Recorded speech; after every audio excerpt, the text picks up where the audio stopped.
Okay, here I'm going to go over the proper pipetting procedure, and while there may be different types of pipettes, the basic procedure holds true for them all.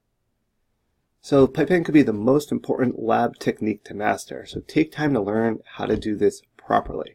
The reason why this is the most important technique to master is you're already dealing with small quantities, so small variations can have a dramatic impact on your end result. So take the time to go over, work with this. It's going to seem easy the first time, but keep at it so you can really refine it and reduce the chance for errors. The general schematic here of a pipette, Gilson was used because that's what I could find online. The template is generally common to all pipettes. You want to refer to the specific manual of the pipette that you might be doing and your replacements list for the model that you have to ensure you're getting everything accurate, because again, we're looking at small variations making large potential effects. And there are springs and seals in them, so again, these are things that can wear out over time, so just keep that in mind.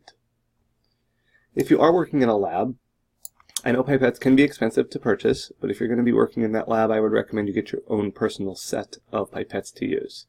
Now, while they are expensive even to initially purchase, you want to go the extra step of getting them calibrated and then keep them to yourselves.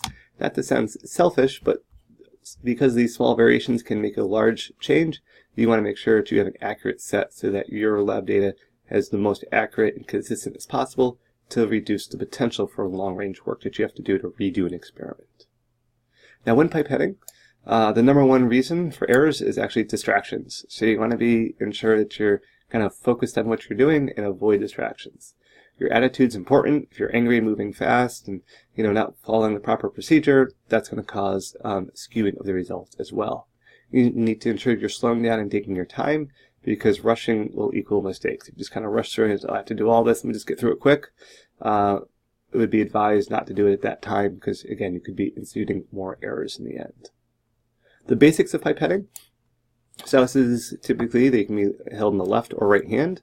The plunger has two stops. So up here, when you push it down with your thumb, you're going to feel a first stop, and then if you push even further, you're going to feel a second stop. So the first stop is the amount of volume stated on the pipette. This will dispense the correct amount of liquid. So what you would do is you would take your pipette. If you're going to take up a certain amount of liquid, you depress that pipette, you put it in the liquid, you depress it to the first stop, put it in the liquid, and then release it slowly, and you take up that liquid.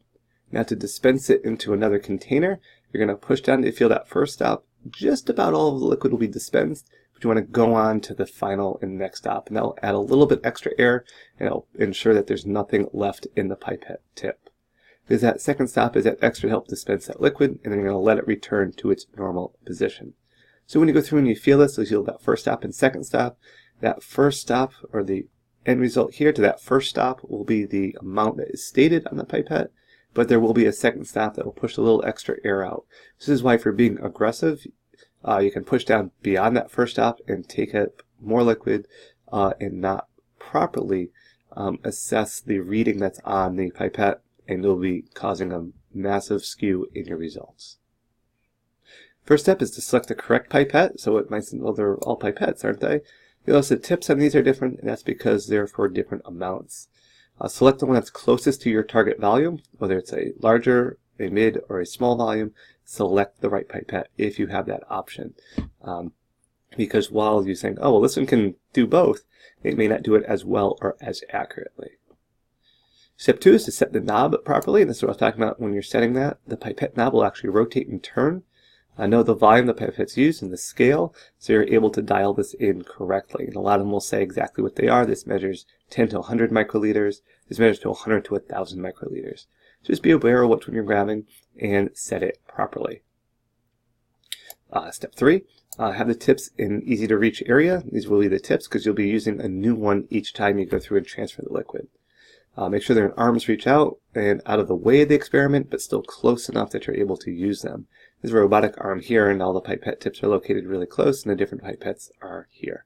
So you want them close, but not necessarily in the way. Lastly, you want to pipette slowly. Avoid the creation of bubbles, so this will cause volumes to be inaccurate. So you want to allow that to be taken up slowly and dispensed slowly again. This pipette has a little filter tip as well, so this is another level. Sometimes they will have that, sometimes they won't have that. Regardless, if you're using the filter, you want to be extra cautious of going slowly because that air does have to pass through that filter. But you want to ensure that you're as accurate as possible because you're going to be repeating this again and again. So hopefully that was helpful on going through the basics of a pipette, that when you go and grab one, you'll be at least initially familiar with it, and then the key part there is simply just keep practicing with it.